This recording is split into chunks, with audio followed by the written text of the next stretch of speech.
selamat siang anak-anak ibu semuanya. Apa kabarnya pada siang hari ini? Semoga semua dalam keadaan sehat, semangat, sukacita untuk melanjutkan pembelajaran agama Kristen pada siang hari ini.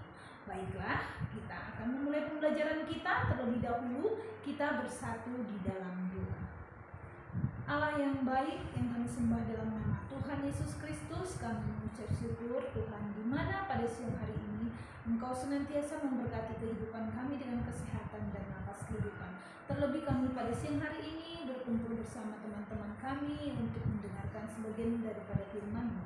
Kiranya Tuhan bukakan hati dan pikiran kami supaya kami dapat mengerti dan memahami isi daripada firman Tuhan dan menerapkannya di dalam kehidupan kami. Begitu juga Tuhan Yesus, berikanlah kami Roh Kudus-Mu supaya dalam hati kami selalu tinggal kedamaian Bapa. Ampunilah segala dosa-dosa kami Tuhan Yesus, supaya kami layak menerima segala berkat-Mu. Kami serahkan seluruh kehidupan kami, begitu juga pembelajaran kami Tuhan, hanya di dalam nama anak-Mu Tuhan Yesus Kristus kami berdoa dan mengucap syukur. Amin. Iya. Kita masuk kepada materi yang kedua, yaitu Allah berkuasa atas hidup manusia. Iya, pembelajaran yang pertama materinya masih ada yang ingat? Iya, sungguh Allah Maha Kuasa. Sungguh Allah Maha Kuasa terhadap ciptaannya. Yang kedua yaitu Allah berkuasa atas hidup manusia. Allah berkuasa atas hidup manusia. Sebelum kita masuk kepada inti pembelajaran kita, Ibu akan jelaskan. Di sini nas pendukung untuk materi kita yaitu diambil dari kitab Kejadian 1 ayat 26 sampai 27, Kejadian 2 ayat 7, Matius 26 ayat 36 sampai 46. Di situ ada sebuah kisah tentang seorang anak yang bernama Serelia. Bisa dilihat di buku pembelajaran anak masing-masing. Lihat di halaman 9. Iya. Di sini akan Ibu bacakan secara ringkas. Ibu sampaikan intinya saja kepada anak-anak semua. Silahkan dengarkan dan pahami penjelasan ini. Iya. Seorang anak perempuan bernama Serelia yang berumur 10 tahun. Berarti seumuran dengan kamu.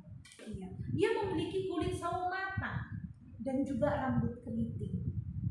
Lalu dia bercerita kepada ibunya, bercerita bahwasannya waktu Serelia berumur 8 tahun dia tidak menyukai keadaan dirinya. Dia tidak suka dengan warna kulitnya yang gelap dan rambutnya yang keriting.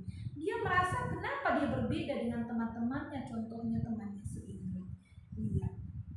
Di sini dikatakan ibunya bercerita kepada tantenya tentang bagaimana Serelia tidak bersyukur atas dirinya yang telah diciptakan Tuhan. Lalu pada sore hari Sabtu itu, Tante Frista datang berkunjung ke rumah Serelia. Lalu Serelia sangat senang sekali. Dia menceritakan kepada teman-temannya di sekolahnya. Iya.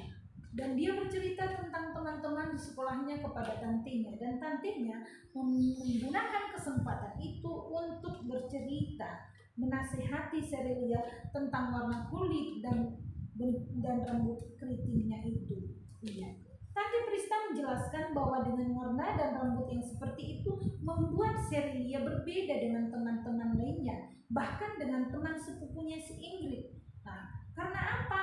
Karena Serelia itu unik. Serelia mendapatkan penjelasan panjang tentang betapa dia harus bersyukur memiliki rambut yang keriting dan warna kulit yang sawo matang. Itu merupakan satu yang unik, yang indah pemberian Tuhan. Serelia pun menyadari bahwa dia harus bersyukur karena memiliki warna kulit dan rambut yang seperti itu. Iya. Sekarang Ibu mau bertanya dari cerita tersebut. Pernahkah kamu mengalami hal yang sama seperti yang dialami Serelia? Pernahkah kamu tidak merasa bersyukur atas apa yang telah Tuhan berikan ke dalam hidupmu? Iya. Coba sebutkan salah satu bagian tubuhmu yang tidak kamu sukai. Mengapa kamu tidak menyukainya? Coba ini diceritakan kepada temannya dan selanjutnya dituangkan ke dalam bentuk tulisan. Iya. Di sini dikatakan Allah menciptakan manusia segambar dan serupa dengan Allah. Berarti manusia itu adalah gambaran daripada Allah. Di sini dikatakan Allah menciptakan manusia tangannya sendiri. Allah membentuk manusia dari debu dan tanah, lalu menghembuskan napas kehidupan, sehingga manusia menjadi makhluk yang hidup. Bayangkan, jika Allah tidak menghembuskan napas hidup kepada manusia, tentu kita tidak ada seperti saat ini. Kita tidak bernapas, kita tidak bisa menikmati alam yang indah, kita tidak bisa melihat banyak orang-orang yang kita sayangi, kita tidak bisa menghirup aroma kue, aroma masakan yang lezat, juga kita tidak bisa bermain dan lain-lain. Iya. Di sini dikatakan gambar dan rupa Allah ada di dalam diri manusia itu, yaitu gambar dan rupa Allah tampak melalui ciptaannya yang indah, perbuatan baik seseorang kepada sesamanya. Bayangkan betapa berharganya manusia, sehingga Allah sendiri yang membentuknya dan memberikannya kehidupan. Jadi seperti apapun warna kulitmu, seperti apapun bentuk rambutmu, warna biji matamu, ukuran tubuhmu, semua adalah anugerah Allah. Oleh karena itu, kamu harus dapat bersyukur. Kamu harus dapat bersyukur. Iya. Lalu di sini dikatakan, ketika Ibu ceritakan pengalaman Yesus, ketika Yesus merasa sedih, ketika Yesus merasa takut, namun Yesus tetap melakukan apa yang dikehendaki oleh Tuhan. Pernahkah mendengar kisah Yesus menangis? Iya, Yesus itu manusia biasa, sama seperti kita. Dia bisa merasa menangis, bisa merasa sedih, dan dia bisa merasa takut. Tetapi walaupun dia menangis, walaupun dia sedih, dia tetap harus melakukan kehendak Bapa yang di surga. Iya. Kita pun sering juga merasa sedih, merasa takut, merasa gagal. Tapi di sini kita diajar bahwa kita harus mengetahui bahwa Allah bersama kita dalam situasi apapun dalam kehidupan kita, sehingga kita dapat bersuka cita. Allah juga hadir di dalam kehidupan kita. Jadi perasaan sedih, senang, takut, gagal, atau sukses itu seringkali dihadapi oleh manusia. Iya. Di sini Ibu akan membawa kamu untuk membayangkan sebuah pengalaman yang pernah kamu rasakan, yaitu ketika kisah ulang tahunmu. Sudah berapa tahun umurmu sekarang? Iya. Di sini coba kamu tuangkan sebuah tulisan tentang pengalamanmu ketika kamu merayakan ulang tahunmu.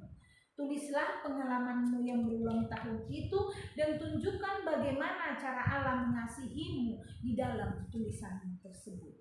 Iya, itu kegiatan yang akan kita lakukan. Lalu Ibu mau tanya, pernahkah engkau merasakan takut? Pasti pernah. Pernahkah kita merasakan sedih? Pasti pernah. Pernahkah kita merasakan bersuka cita? Pasti pernah.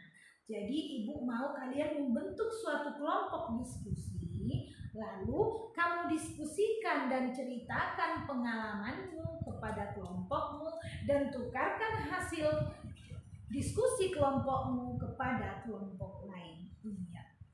Jadi itu yang dapat kita pelajari pada saat ini. Jadi yang Ibu perlu tekankan bahwasanya Allah berkuasa atas hidup kita, baik kita dalam keadaan sedih, baik kita dalam keadaan duka cita, baik kita dalam sukacita atau bersuka cita sekalipun, Tuhan berkuasa atas hidup kita. Dan satu lagi yang Ibu perlu tekankan, kita tetap harus dapat mengucap syukur kepada segala pemberian Allah yang ada di dalam diri kita. Ya, itu yang Ibu bisa sampaikan kepada anak-anak semua. Semoga materi kita pada hari ini dapat menjadi perenungan di dalam hati kita untuk mengetahui bagaimana kuasa Allah terjadi atas hidup manusia. Shalom dan terima kasih.